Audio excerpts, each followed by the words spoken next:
A continuación, Petróleo y Desarrollo.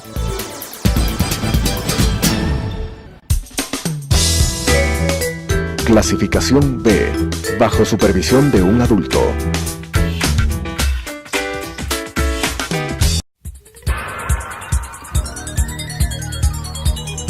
Las opiniones vertidas en este espacio por la producción y dirección del programa son de exclusiva responsabilidad de sus autores y de quienes intervienen en ellos.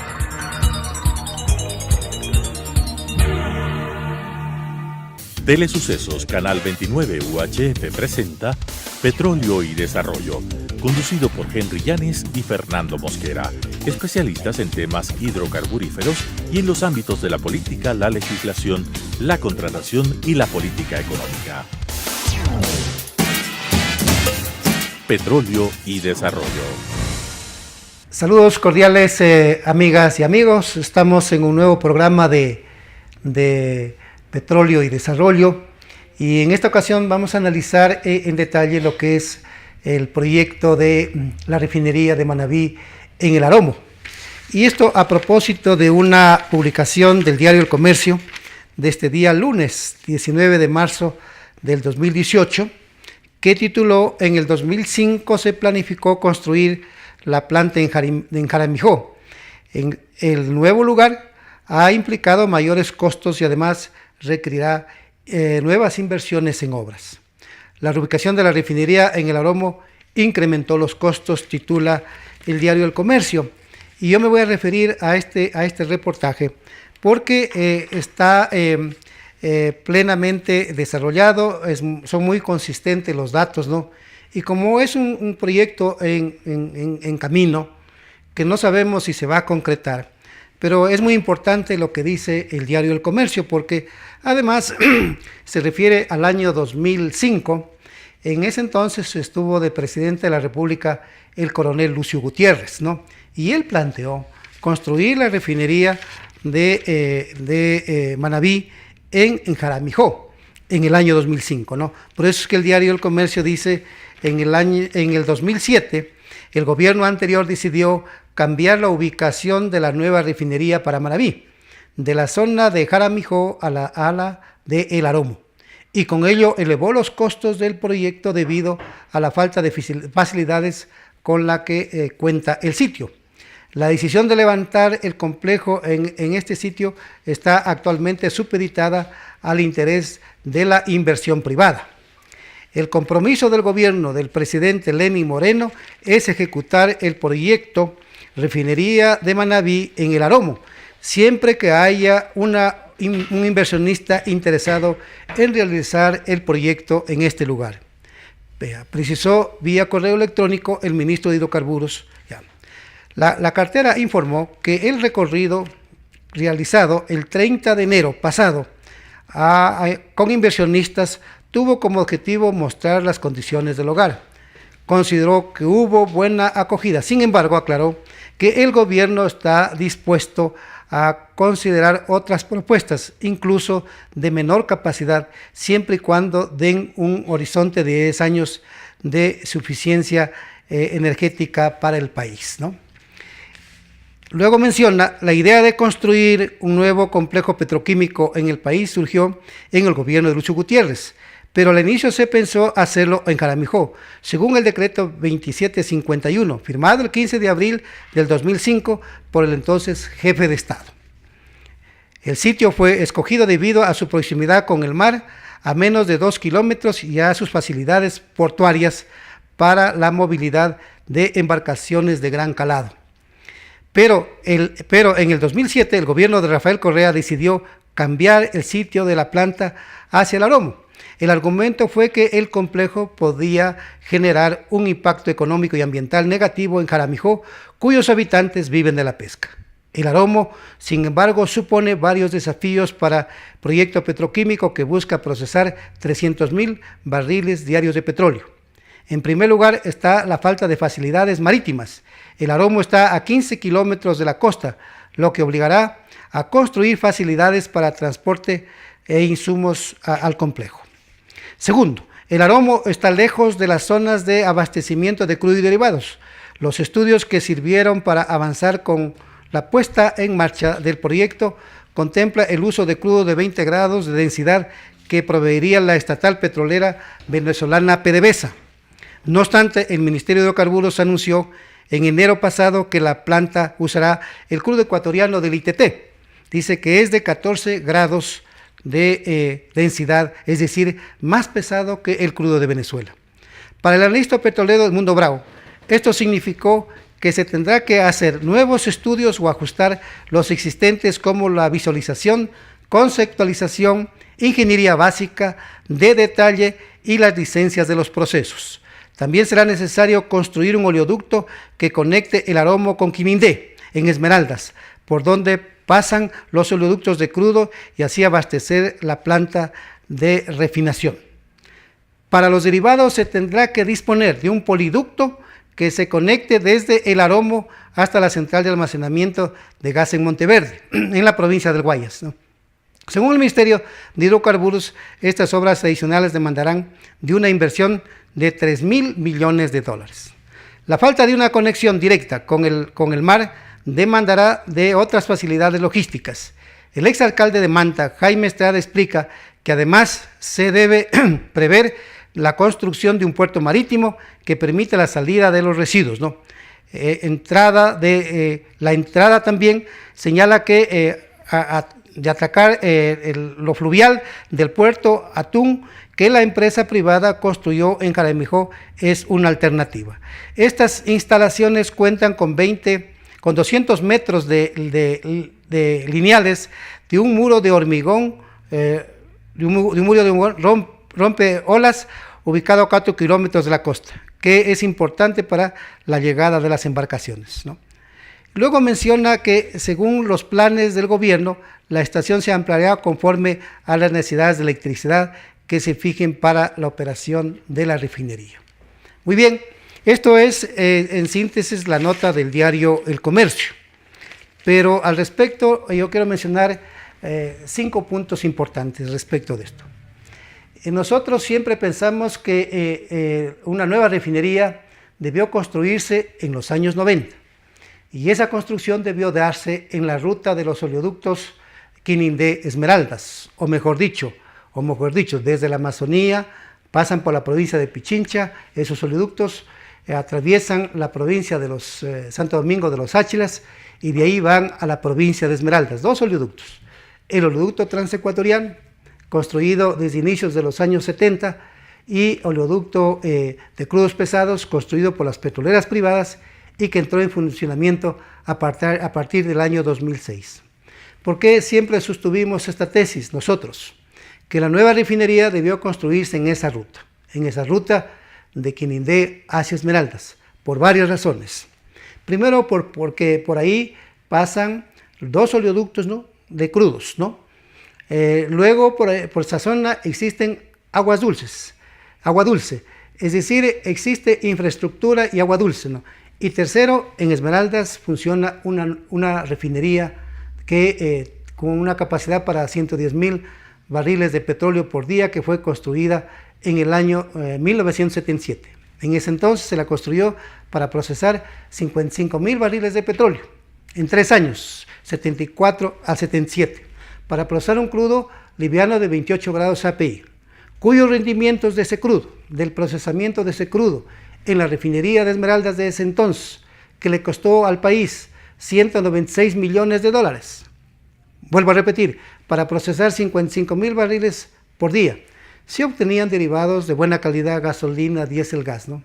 Aproximadamente el 90% del rendimiento de la planta era para productos limpios, o se obtenía productos limpios, y el 10% eran residuos, ¿no? Pero a partir de los años 90, cuando se empiezan a explotar los crudos pesados, se comete el error, la terrible equivocación, y que causaron un terrible daño a la economía petrolera hasta nuestros días, de mezclar los crudos pesados con los crudos livianos. Y más aún es cuestionable esta política, porque desde el año 2006 ya funciona el oleoducto de crudos pesados. Entonces, ¿qué debieron hacer las autoridades hasta el gobierno actual? Separar los crudos.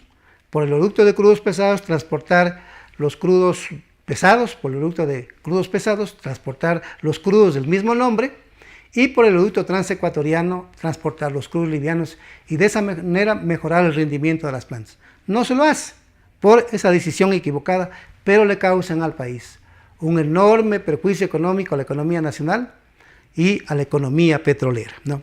Entonces, nosotros mantuvimos la tesis de que en esta ruta de Quinindé Esmeralda se construya la nueva refinería. ¿Por qué? Porque reduce costos en un altísimo porcentaje. No se requiere construir oleoductos, ya no se requiere construir un nuevo terminal, porque el terminal ya funciona en Balao, tanto el terminal de Balao, que es el crudo liviano, que es el que conecta con el oleoducto transecuatoriano, y a continuación está el terminal de OCP. Ese terminal de OCP sirve para embarcar aproximadamente 2 millones de barriles de petróleo en buques de alto calado. Es decir, ellos construyeron un muelle para que calen en esa zona barcos de alto calado, ¿no? Entonces, por racionalidad, por sentido común y por una serie de ventajas, ¿no?, positivas, allí se debió construir la nueva refinería. Pero producto de la improvisación que caracteriza a los gobiernos, la mayoría de ellos, que no son gobiernos preparados en políticas públicas, no lo son. No son gobiernos preparados en el manejo económico, no son gobiernos preparados o no han sido gobiernos preparados sobre el comercio internacional. En fin, entonces ha primado la improvisación. ¿Cómo le va a llevar a Manabí la construcción de una refinería si ahí está todo por hacer? Entonces, como dice el diario El Comercio, ¿no?, del lunes 19, miren que solo la construcción de la refinería costaría $5.000 millones, y las obras conexas van a costarle al país $3.000 millones. Es decir, $8.000 millones se invertiría en la construcción de esta planta. Imposible construirla por altísimo costo. El Estado no tiene plata, entonces el Estado descartado, no la va a construir. Entonces se dice que la construye la empresa privada, pero la empresa privada la tiene que construir en función de costo-beneficio. Ellos no van a botar plata al agua como votó el gobierno de Correa. No, ellos no lo van a hacer. La empresa privada no bota un solo dólar al agua, pero en cambio el gobierno de Correa botó miles de millones de dólares al agua. En el caso del fallido proyecto de la refinería del Pacífico, tiene invertido $1.500 millones solo en lo que es la compactación del suelo. Eso es plata al agua, ¿no? Y ahí se robaron la plata también. Ahí se robaron la plata dos ciudadanos venezolanos que sin duda alguna, con el acuerdo con los nacionales, un señor Alex Arellano y un señor Arias, también de nacionalidad venezolana, están involucrados en actos de soborno por parte de la compañía Odebrecht, que es la que compactó el suelo y que es la que construyó el acueducto desde La Esperanza hasta la refinería del Pacífico. Estas personas ya no están en el país, pero ya se llevaron la plata dentro de esta acción dolosa y de corrupción que primó en el gobierno de Correa. Entonces, ese es el primer antecedente de mi reflexión sobre el tema de Manabí. Un segundo capítulo del cual yo estoy preocupado. Yo advierto en decirle al país a través de este medio de comunicación que el gobierno actual tampoco va a poder construir la refinería en esa zona, por los siguientes motivos. Los inversionistas requieren de políticas estables. Como lo dijimos la vez pasada, en una entrevista que tuvimos en este sed con la doctora María Laura Patiño, el gobierno requiere impulsar una reforma tributaria. Y la reforma tributaria tiene que ser de carácter integral, no direccionada. Me pregunto, ¿en qué tiempo tendrá lista la reforma tributaria el gobierno? ¿Ya? Para tener una nueva reforma tributaria a lo mejor transcurren 2 o 3 meses, ¿no? Porque con la actual no les sirve, y los inversionistas saben que no les sirve. Porque primero, las exoneraciones que tiene ahorita la inversión productiva en Manabí es, por ejemplo, para turismo. 10 años las empresas que inviertan en turismo no pagarán el impuesto a la renta. Luego, un segundo sector que tiene beneficios allí en la provincia de Manabí es la petroquímica, pero para 5 años. Pero esto no es un proyecto de petroquímica, este es un proyecto para procesar crudo y obtener derivados. Y entonces el gobierno les ofrece a los inversionistas 10 años tarifa cero en el impuesto a la renta. Y luego en los siguientes 5 años cobrarles con el impuesto a la renta con un descuento del 5%, ¿no? Yo creo que esto no es atractivo para la inversionista, ¿no? Porque además tiene que realizarse exoneraciones en las importaciones de bienes de capital e insumos. Y yo he sostenido que la economía nacional, por su enorme carácter de dependencia del mercado internacional y que estamos dolarizados, requiere que se exonere lo que son aranceles, ¿no? Correspondientes a bienes de capital, a insumos y materias primas para todo el conjunto productivo del Ecuador. Solo así se podrán ser competitivas los productos que se obtengan en el país para exportarlos. Solo así podrán ser competitivas nuestras exportaciones. Caso contrario, no. Y eso saben los estudiosos de la economía y de la producción, y sin duda alguna los de hidrocarburos lo saben, ¿no? Entonces, este proyecto yo lo veo que no va a tener viabilidad. Este proyecto va a fracasar también en manos del presidente Moreno, porque para impulsar una inversión como estas, ¿no?, desde la empresa privada, por lo menos se requiere un año, no 2 meses de aquí hasta el 24 de mayo, no, un año. ¿Por qué? Por un lado, tiene que pasar la reforma tributaria de carácter integral. Lo segundo, tiene que haber todo un espacio de tiempo para que los inversionistas interesados realicen estudios socioeconómicos, económicos, ambientales, ¿no? Y que en una segunda fase los inversionistas tienen que gestionar créditos a nivel internacional. Pero antes de gestionar esos créditos, el gobierno está proponiendo un proceso de BOT para construir la refinería de Manabí. Un proceso de BOT. Eso demanda asimismo un tiempo muy prolongado de estudios, ¿no?, de trámite, de licencias, etcétera, ¿no? Y ya lo dijo aquí la doctora María Laura Patiño, que por lo menos se requiere un plazo de un año para realizar estudios de un BOT.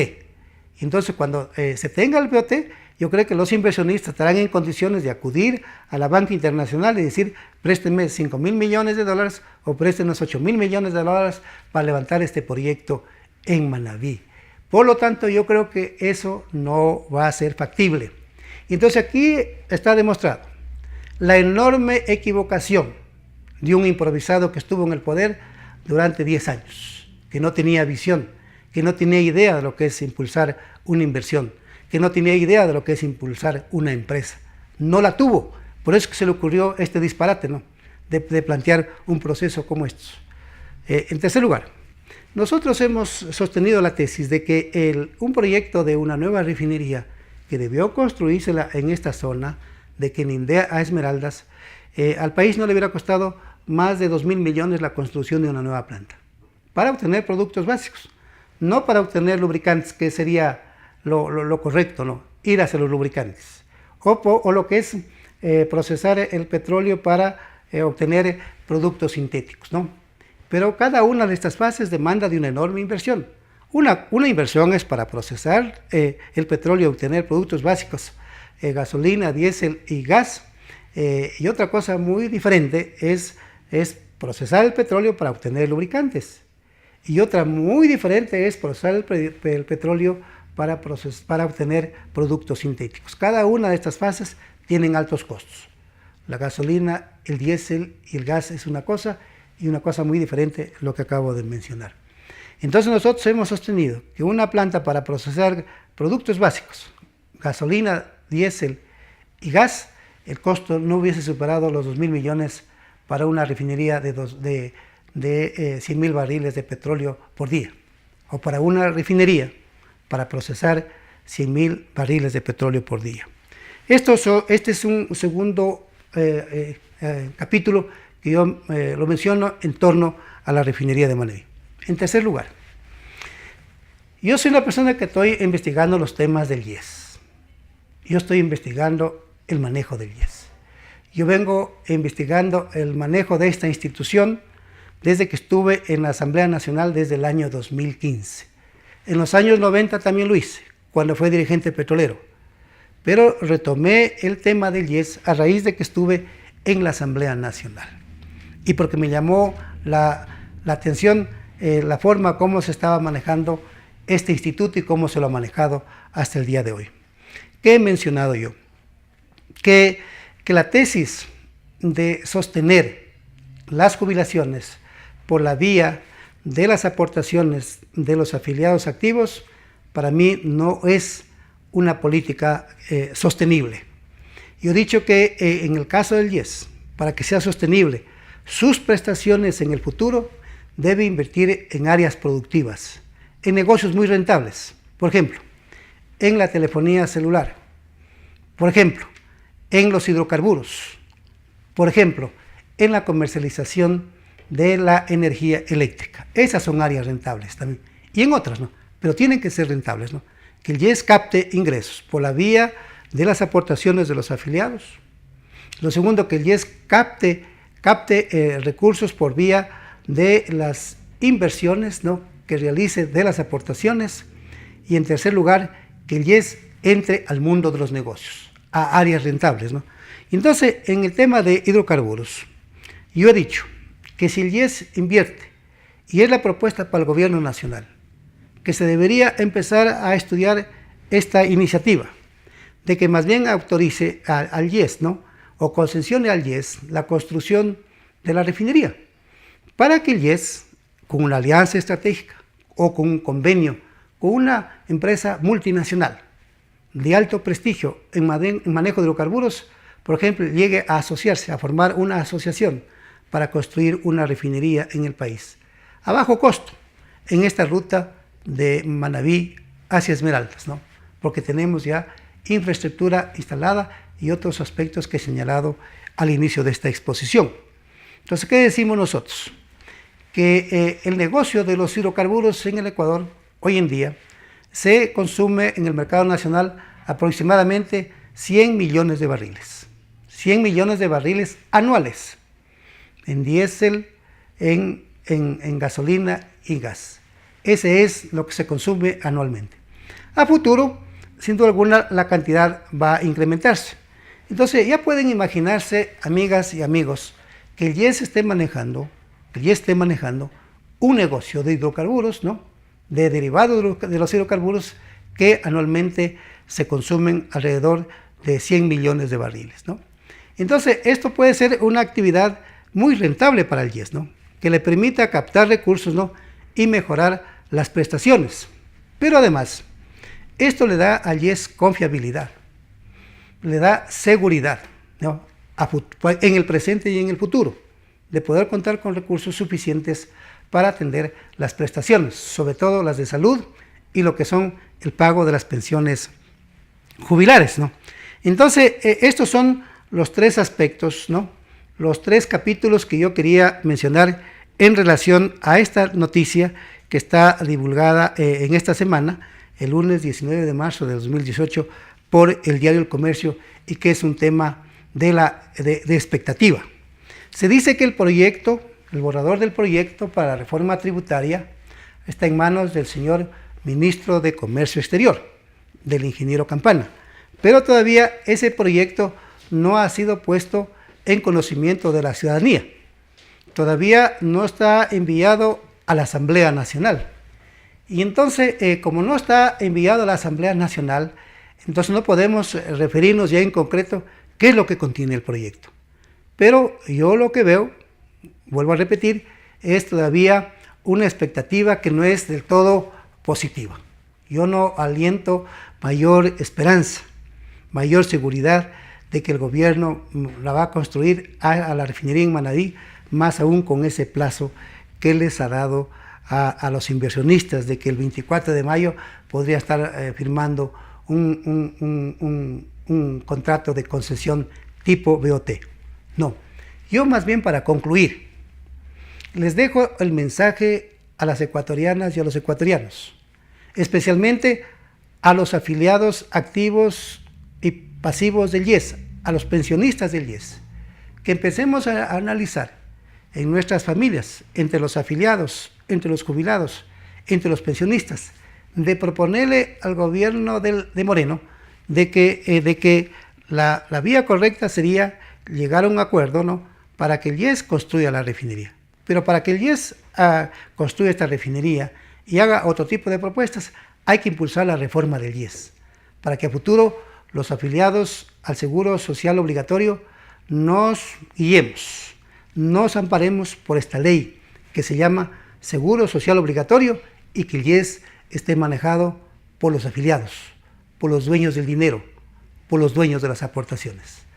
Amigas y amigos, concluyo la exposición de este programa y ya nos veremos en el próximo, y ahí nos estará acompañando ya en ese otro programa el economista Eduardo Mosquera, quien participa conmigo en el desarrollo de este programa. Muchas gracias, amigas y amigos, y nos vemos en el próximo. Las opiniones vertidas en este espacio por la producción y dirección del programa son de exclusiva responsabilidad de sus autores y de quienes intervienen en ellos.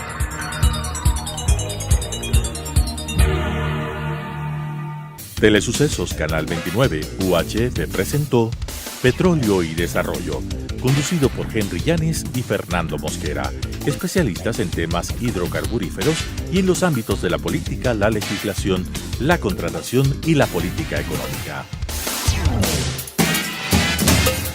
Petróleo y Desarrollo.